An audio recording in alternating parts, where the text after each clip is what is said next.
23 years of loyalty. Got me a pink slip and no coffee. 7 days later, $15 million hit my account. I drove home with cake to tell my wife. Found her naked with my boss in our bed. They smiled like they'd won. Fools. I own the ground they were standing on. My name is Arthur Croft. Artie, everyone who knows me. I'm 51 years old, and until 3 weeks ago, I was lead infrastructure engineer at Cloud Sync Systems, one of the top cloud service providers in the Midwest. I built their entire back-end architecture, designed redundancy protocols that saved them millions in downtime. I knew every server, every node, every fail-safe like they were my own children. Then came that Tuesday morning in October. I walked into the main conference room thinking it was another strategy meeting. Instead, I found 3 executives sitting there with faces carved from stone. No coffee offered, no small talk, just my boss, Marcus, and 2 HR representatives I'd only seen at company picnics. Marcus cleared his throat. Artie, we're restructuring the engineering division. The company's moving to a more automated infrastructure model with offshore support. I remember the fluorescent lights humming above us, that flat corporate buzz that suddenly sounded deafening. After 23 years? I asked. My voice came out steady, which surprised me. We appreciate everything you've built here, one of the HR women said, sliding a folder across the table. Your severance package reflects that. I opened it. 3-month salary. For 23 years of my life, they were offering me 3 months. I didn't argue, didn't plead. I just stood up, walked out of that room, and drove home at 2 o'clock in the afternoon on a Tuesday. Something I hadn't done since Hugo was born 25 years ago. Eleanor's car was in the driveway when I pulled up. Our daughter Clara's wasn't. Thank God.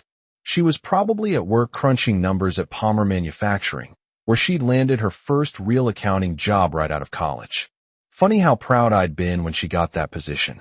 Bernard Vane himself had called to congratulate us. Said he'd keep an eye on her career. Bernard, our friend of 15 years.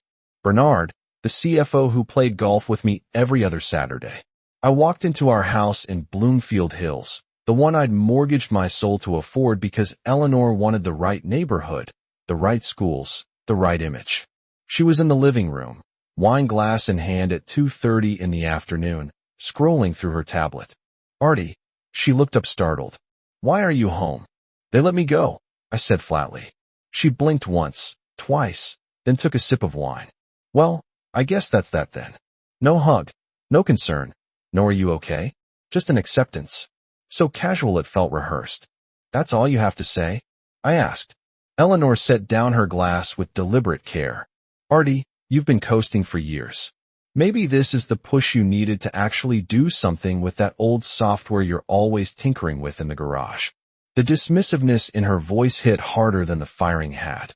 I turned and walked to the garage without another word, pulled out the old storage bin I kept in the back corner, and lifted the lid. Inside sat 3 years' worth of architectural designs, code repositories on external drives, and documentation for a cloud management system I'd started building before Cloud Sync even existed. They'd rejected it back then, said it was too ambitious, too specialized. But sitting there in my garage, unemployed at 51, I realized something.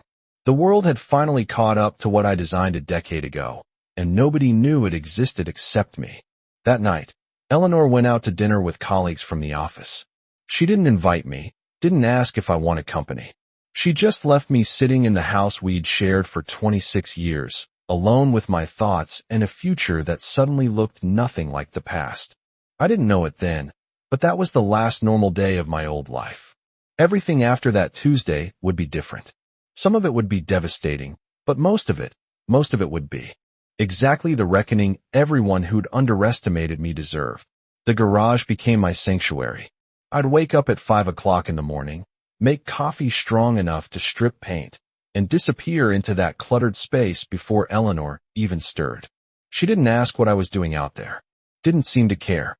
She'd leave for Palmer Manufacturing around 7:30, come home after 6 o'clock, and we'd orbit around each other like distant planets, cold and separate. 3 days after the firing, I had the prototype running on my old server stack. The system I designed back in 2014 was called CloudForge, a management platform that could automate infrastructure deployment across multiple cloud providers simultaneously. Back then, companies were still figuring out single cloud strategies. Now, every mid-sized business was drowning in multi-cloud complexity, paying consultants six figures to duct tape solutions together. My design solved that problem elegantly. It was modular, scalable, and built on architecture principles that were a decade ahead of their time. I'd written the core in my spare time, tested on small networks, documented every line of code. CloudSync had reviewed it in 2015 and rejected it as too niche for current market needs. I spent 2 16-hour days modernizing the interface, updating the security protocols, and stress testing the deployment algorithms. By Friday, I had something that wasn't just functional. It was beautiful. That afternoon, I got a call from a number I barely recognized. The voice on the other end was rough, tired, desperate. Arthur Croft. This is Felix Brandt. We worked together at DataStream back in the 90s. Felix. Yeah, I remembered him. Brilliant systems architect, terrible people skills. Left DataStream to start his own consulting firm. We'd lost touch around 2005. What can I do for you, Felix? I asked, walking out to the driveway for better reception. I'm in trouble, Felix said bluntly. Deep trouble. I took over a cloud integration firm 2 years ago. Promised clients we could deliver seamless multi-cloud management. We can't. Our back end is a disaster. Held together with third-party services that hate each other. I've got 17 contracts about to walk. And if they do, I'm bankrupt by Christmas. I leaned against my truck watching autumn leaves skitter across the driveway. Why are you calling me? Because 15 years ago, you showed me a prototype for something called CloudForge, Felix said. You said it could manage deployments across AWS, Azure, and Google Cloud simultaneously. Everyone laughed at you, said nobody would ever need that, Artie. Everybody needs that now. Do you still have it? I looked back at the garage at the dim light filtering through the dusty window. I might. I'll pay you whatever you want, Felix said. His voice fractured with emotion. Consulting fees, licensing, partnership. I don't care. I just need something that works, and I need it yesterday. Send me your architecture documentation, I said calmly. Give me 48 hours. Artie, thank you. Seriously, thank you. I hung up and stood there for a moment, feeling something I hadn't felt since that Tuesday morning. Purpose, direction. The sharp clarity that comes when you realize the thing everyone dismissed might be exactly what the world finally needs. Inside the house, Eleanor was on the phone laughing about something. Through the window, I could see her pacing the kitchen, wine glass already in hand, though it wasn't even 5 o'clock. I didn't go inside. I went back to the garage, fired on my workstation, and got to work. Felix's documentation arrived 20 minutes later. I opened it, compared it to my CloudForge architecture, and smiled. 85% compatibility. His $12 million problem was a puzzle piece missing from my decade-old design. All I had to do was fill in the gaps, and I just saved a dying company. Or more accurately, I just bought myself a ticket back into the game everyone thought I'd left for good. Felix's architecture documentation read like a crime scene report. Overlapping API calls. Redundant. Authentication layers. Bandwidth choking on inefficient data routing. I'd seen cleaner code written by first-year students. No wonder his clients were threatening to walk. I worked through the night mapping CloudForge's core modules against his infrastructure gaps. By Wednesday morning, I had a functional integration ready. Not perfect, but stable enough to demonstrate capability.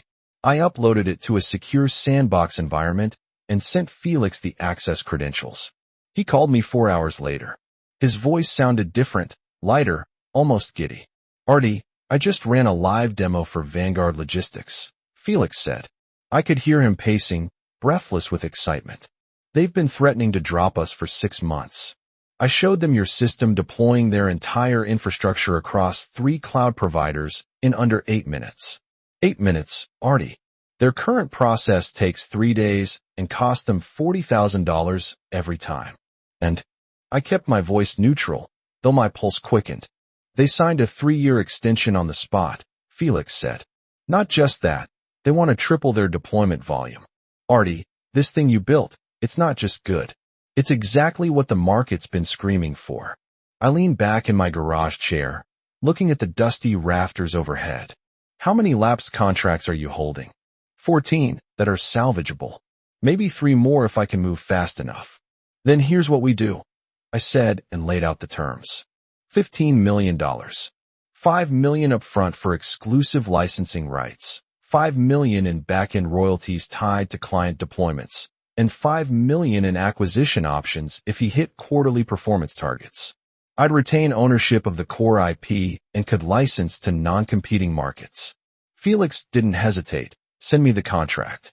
I drafted it myself that night, kept the language tight and clean. My old law school buddy Julian Finch reviewed it the next morning, made 3 minor adjustments, and by Friday afternoon, we had signatures on digital paper. $5 million hit my new business account 72 hours later. 1 week, 7 days from unemployed and discarded to holding more money than I'd made in 23 years at Cloud Sync. I didn't tell Eleanor. She was busy anyway, working late every night that week. Thursday, she came home at 9:30, said she'd been helping Bernard prepare for board presentations. Friday, she didn't come home until after 11. I was in the garage when I heard her car pull in, watched through the grimy window as she stepped out, checked her phone, and smiled at something on the screen. She looked younger somehow, lighter, happy in a way I hadn't seen in years. That Saturday, I stopped at a bakery in Birmingham, bought an almond chocolate torte, her favorite since our dating days. I thought maybe I'd tell her about the deal, share something good after the nightmare of the past 2 weeks. It was a stupid impulse, naive, but part of me still wanted to believe we were in this together. I'd learned soon enough how wrong I was. The house was quiet when I pulled into the driveway around 2 o'clock in the afternoon. Eleanor's Lexus was there, and so was Bernard's BMW. That wasn't unusual. They'd worked together for years. Sometimes he stopped by to drop off documents or discuss strategy. But something felt off about it that day. A wrongness I couldn't name. I carried the bakery box inside, set it carefully on the kitchen counter. Eleanor, you home? Silence. Then a sound from upstairs. Faint but distinct movement and a low voice that definitely wasn't my wife's. My feet moved on autopilot, carrying me up the stairs while my brain tried to construct innocent explanations. They were reviewing financial reports, going over presentations, discussing Clara's career trajectory. The bedroom door was barely open, just a sliver of light cutting into the dim hallway. Through that gap, I saw enough. Eleanor was in our bed, sheet pulled across her chest, but not high enough to hide the obvious. Bernard sat next to her, shirtless, his expensive watch catching the afternoon light. They were laughing about something intimate and easy, like they'd done this 100 times before. Bernard saw me first. His face went through 3 expressions in rapid succession: satisfaction, recognition, panic. I pushed the door open all the way, stood there for 5 full seconds. Neither of them said anything. What could they say? Artie, Eleanor started, pulling the sheet higher. I turned without a word. Walked back downstairs with footsteps that made no sound on the hardwood behind me. I heard frantic rustling, Eleanor calling my name, but I kept moving. Grabbed the torte box off the counter, walked out the front door, got in my truck. Eleanor appeared on the porch in a robe, hair disheveled, face pale. Artie, please, we need to talk about this. I looked at her through the truck window. This woman I'd been married to for 26 years. This stranger who just destroyed everything I thought I knew. There's nothing to talk about, I said calmly. Then I backed out of the driveway, leaving her standing there with whatever excuses she'd prepared. I drove to a storage facility in Pontiac, rented a unit, and started making calls. By evening, I had a short-term rental lined up in Royal Oak, a lawyer on retainer, and a forensic accountant scheduled for Monday morning. The torte sat on my truck's passenger seat the whole time, perfect and untouched.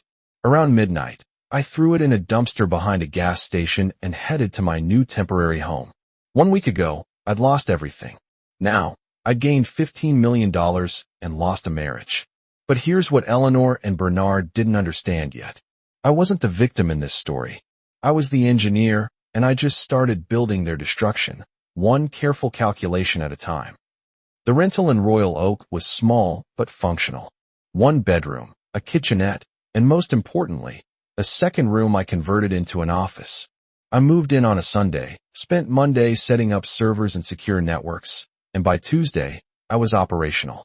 My lawyer, Julian Finch, called that afternoon with news. Artie, I pulled the financial records like you asked.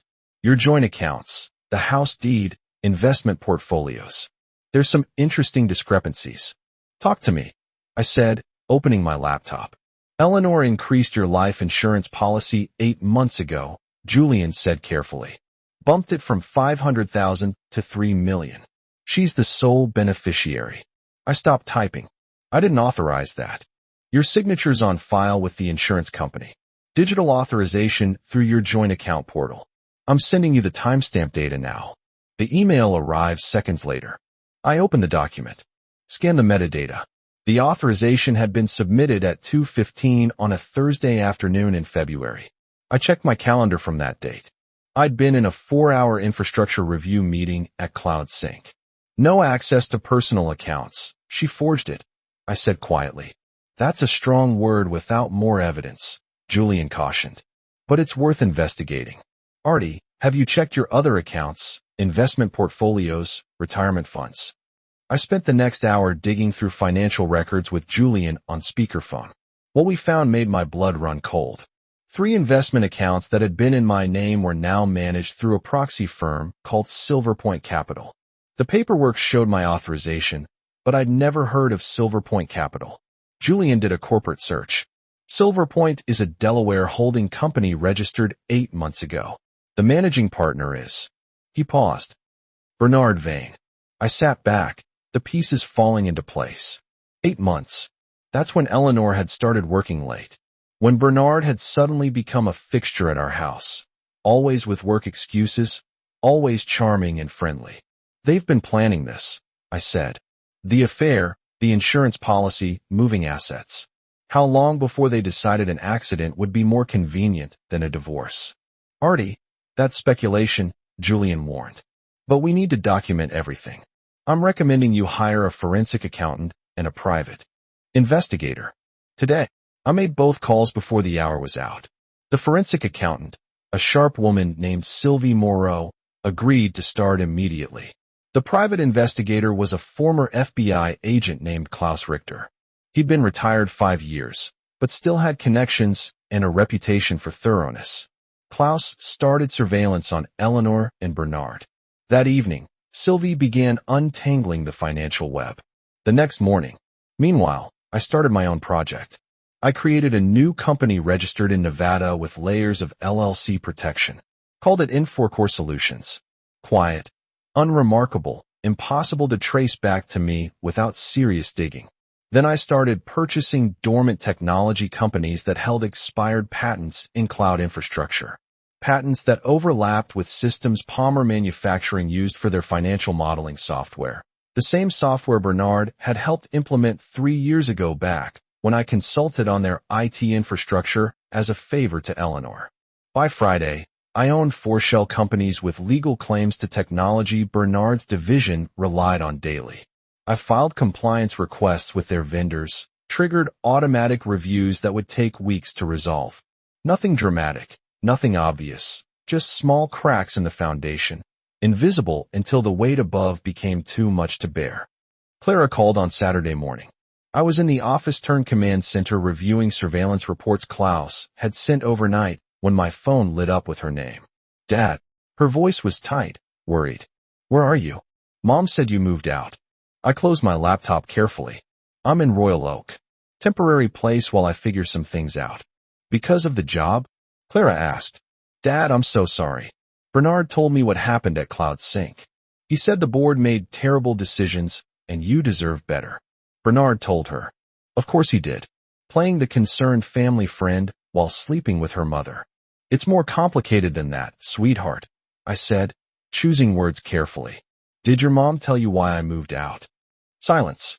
Then hesitantly, she said you were having trouble adjusting to unemployment. That you needed space to process things. I laughed, a short bitter sound. That's one version. Dad, what's going on? Clara's voice sharpened. You're scaring me. I wanted to tell her everything. Wanted to unload the whole sordid truth about her mother and Bernard. But she worked under Bernard's authority. Saw him every day.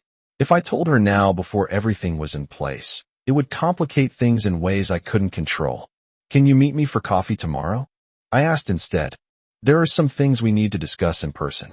I'm working a half day tomorrow. Budget review, Clara said. But I can meet you around, too. Perfect. There's a cafe in Birmingham, corner of Maple and Old Woodward. You know it. Yeah, I know it. Dad, you're really okay, right? I looked around my sparse apartment at the servers humming in the corner, at the files spread across every surface. I'm better than okay, Clara. I promise. See you tomorrow. After I hung up, I pulled up the surveillance photos Klaus had sent. Eleanor and Bernard having lunch at a downtown restaurant, holding hands across the table. Eleanor and Bernard entering a hotel in Troy at 3 o'clock in the afternoon. Bernard's car parked in our driveway. My driveway overnight on Thursday. I saved the photos to an encrypted drive and started preparing the conversation I'd have with Clara tomorrow. My daughter deserved the truth, deserved to know who she was really working for. But more than that, I needed to know where she'd stand when everything came crashing down because it was coming, inevitable as gravity. And when it hit, I needed to know if my daughter would be standing beside me or trying to salvage a relationship with people who'd betrayed everything our family was supposed to mean. The coffee shop in Birmingham was nearly empty on Sunday afternoon. Clara arrived exactly on time, looking tired and confused. She'd always been punctual, organized, detail-oriented. She got that from me, not from her mother. Dad, she said, sliding into the booth across from me. You look different. Different how? I asked, signaling the waitress. I don't know. Sharper, maybe more focused. She studied my face. What's really going on?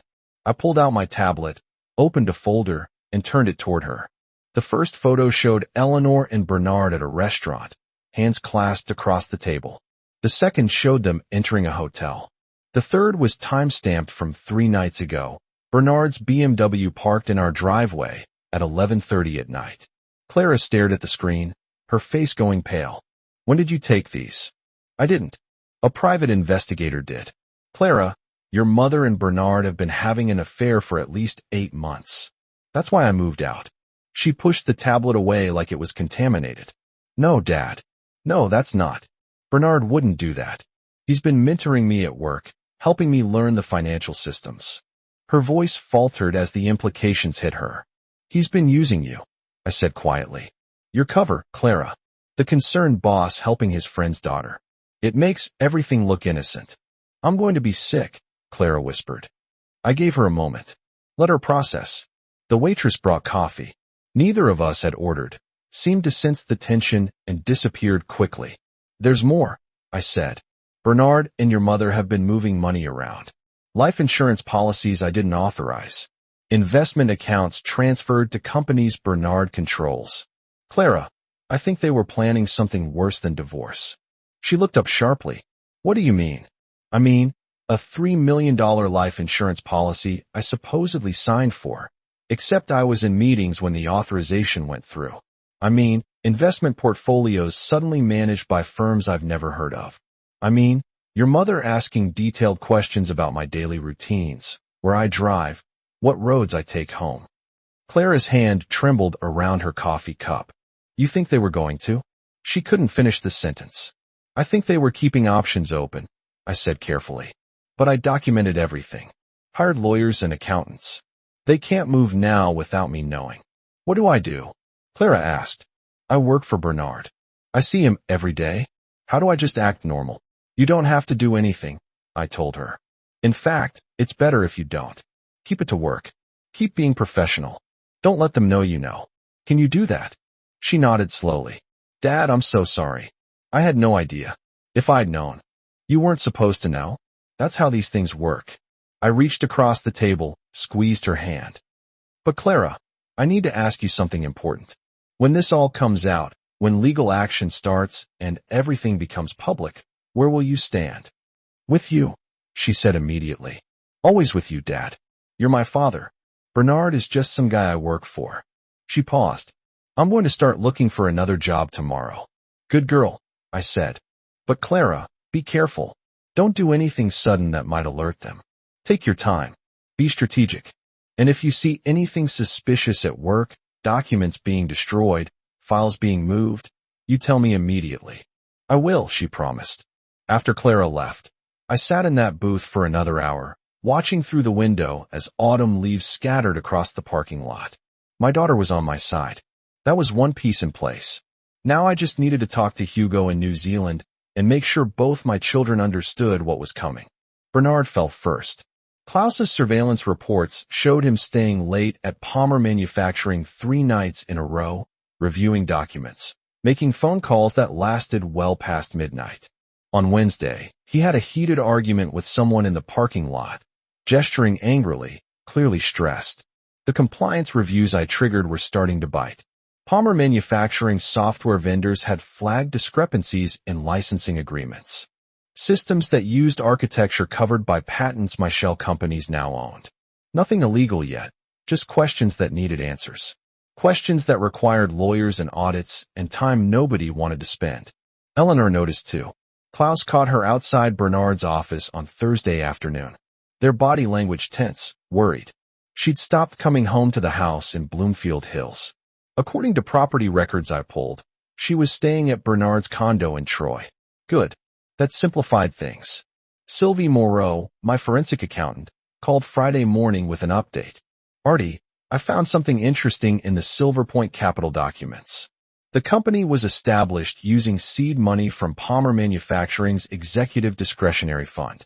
That's potentially a corporate governance violation if it wasn't properly disclosed. Can you document it? I asked. Already done. I've also traced 3 transfers from your joint accounts to Silver Point that Eleanor authorized without your knowledge. Those are prosecutable as fraud if you want to pursue it. Not yet, I said. Let's keep building the case. The more we have, the more leverage we have. That afternoon, I got a call from Hugo in New Zealand. He'd been harder to reach than Clara, working on a research project in some remote part of the South Island with spotty cell service. Dad, I got your messages, Hugo said, his voice tinny and distant. All 10 of them. What's the emergency? I explained everything. The affair, the financial manipulation, the insurance policy, the investigation. Hugo listened without interrupting, which had always been his way. Think first, react later. So basically, Mom tried to set you up and now you're systematically destroying her and Bernard's lives. Hugo summarized when I finished. That's one way to put it, I admitted. Good, Hugo said flatly. What do you need from me? Check your trust fund. Make sure nothing's been moved without authorization. I heard typing through the phone. Balance looks right. $92,000. Same as last time I checked 3 months ago. What? Just making sure. Your mother had access to those accounts as co-trustee at. Hugo caught the past tense. I removed her this week. You and Clara are the only authorized parties now. Smart. Hugo paused. Dad, I've got another 4 months on this research contract, but if you need me to come home. Stay there, I interrupted. Finish your work. This will still be ongoing when you get back. But Hugo, I need you to know that your sister is standing with me on this. I needed to know where you stand, too. Are you seriously asking me that? Hugo's voice hardened. She cheated on you. Tried to steal from you? Maybe worse. You're my father. Of course, I'm on your side. Something in my chest loosened. Both my children, solid and certain. That's all I needed. Thanks, son. That means everything. After we hung up, I pulled up the surveillance photos from that afternoon. Bernard leaving Palmer Manufacturing at 4:30.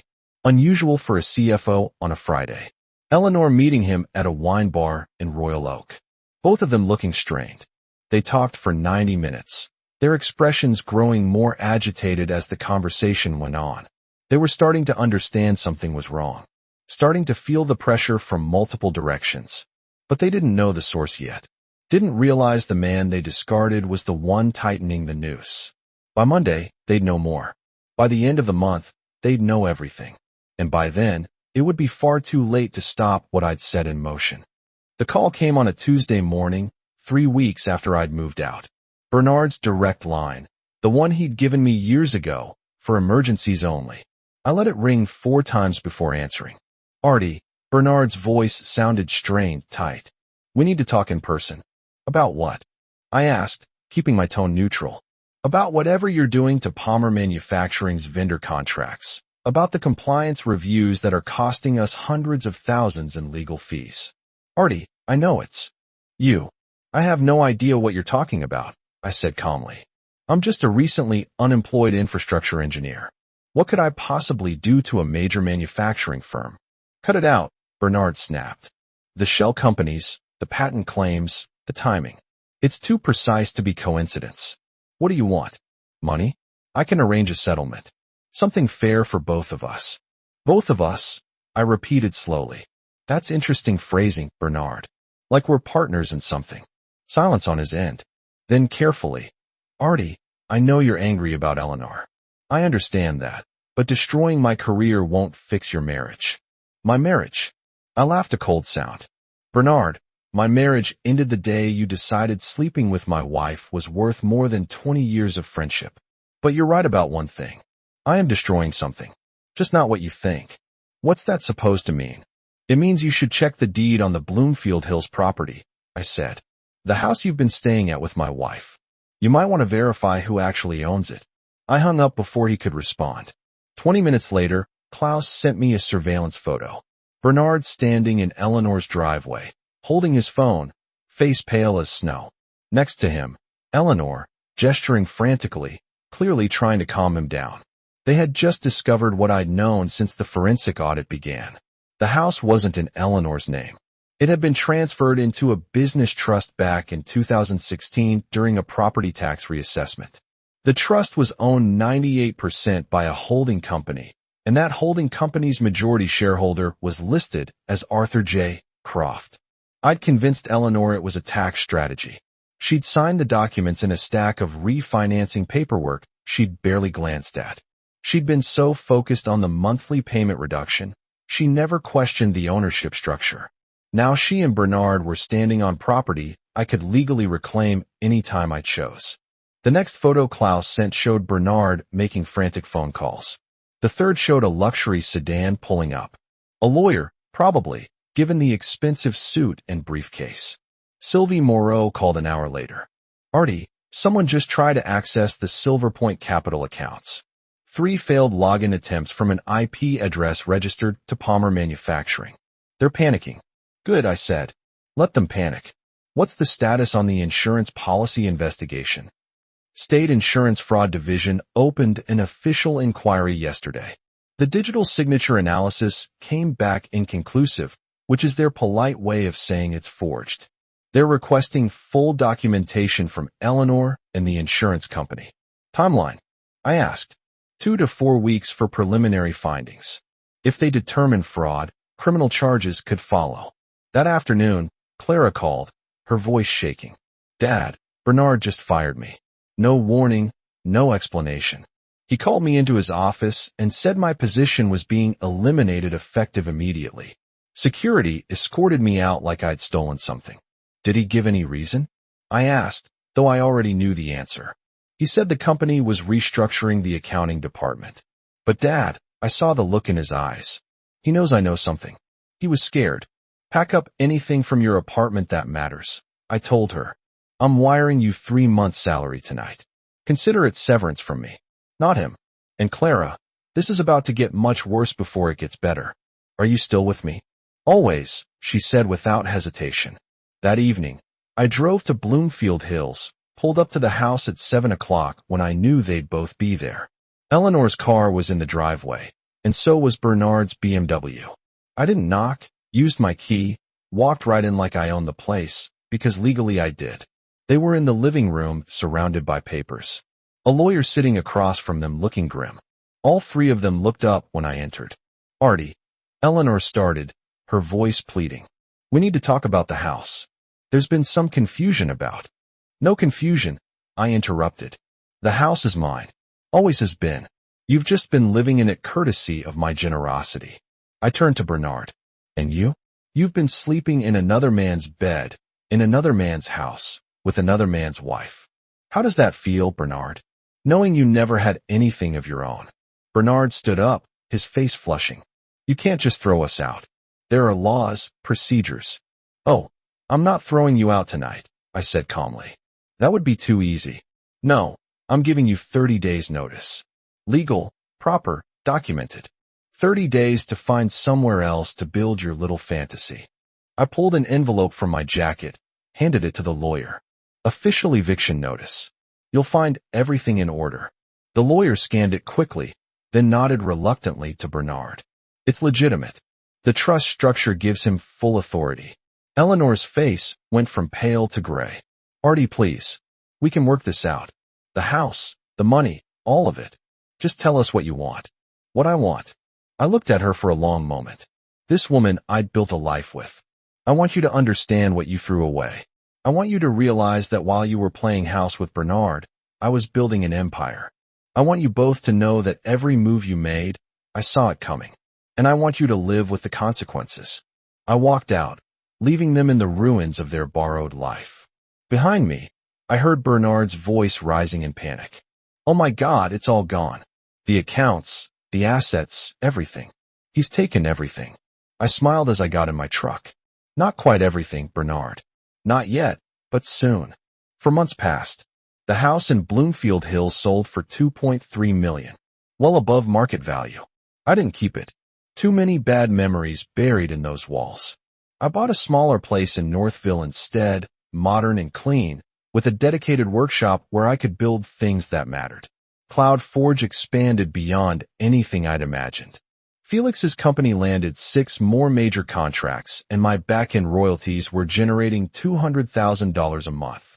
I'd licensed the technology to 3 other firms, all non-competing markets, each one desperate for the infrastructure solution I designed a decade too early. Infor Solutions, my shell company, absorbed 2 more dormant tech firms and became a legitimate player in the cloud architecture space. I hired a small team, mostly young engineers, hungry to prove themselves, and we started developing next-generation protocols that made CloudForge look like basic arithmetic. Bernard wasn't so fortunate. Palmer Manufacturing's board launched a full investigation after the compliance reviews uncovered licensing irregularities. They discovered the Silver Point Capital connection, the unauthorized use of corporate funds, and the conflict of interest with Eleanor. Bernard was terminated in September. No severance, no references, just a quick exit and a non-disclosure agreement that kept the details quiet to protect the company's reputation. He tried to fight it, hired an expensive law firm, but the documentation Sylvie and I had assembled was bulletproof. By October, he'd settled into a junior financial analyst position at a mid-tier consulting firm in Ohio. Quite a step down from CFO. Eleanor fared slightly better, but not much. She kept her position at Palmer Manufacturing briefly, but the whispers followed her everywhere. The woman who destroyed a CFO's career for an affair. The wife who betrayed a loyal husband. In corporate environments, reputation is currency, and hers was worthless. She resigned in November, citing personal reasons. Last I heard, she was working part-time at a small accounting firm in Ferndale. The insurance fraud investigation concluded with a finding of insufficient evidence to prosecute, but the policy was voided and Eleanor was blacklisted by every major insurance carrier. The $3 million she counted on evaporated like morning fog.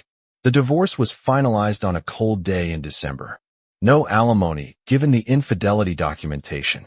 Asset split was 65/35 in my favor, reflecting the hidden accounts and fraudulent transfers. Eleanor walked away with her retirement account, her car, and about $300,000. I walked away with everything else. Clara found a better position at a tech startup in Ann Arbor, heading their financial operations department. She and I had dinner every Sunday, rebuilding the relationship that Eleanor's betrayal had fractured.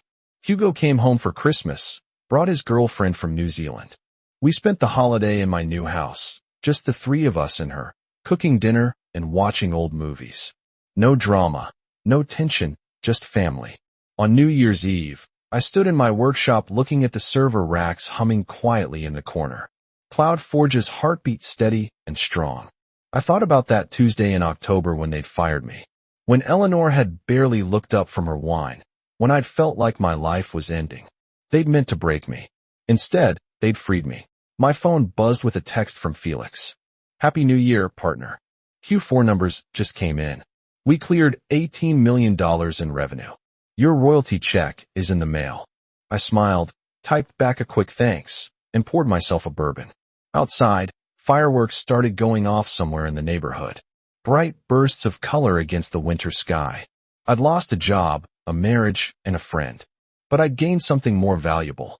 Proof that the man they discarded was never weak, never finished, never even close to defeated. I was just getting started.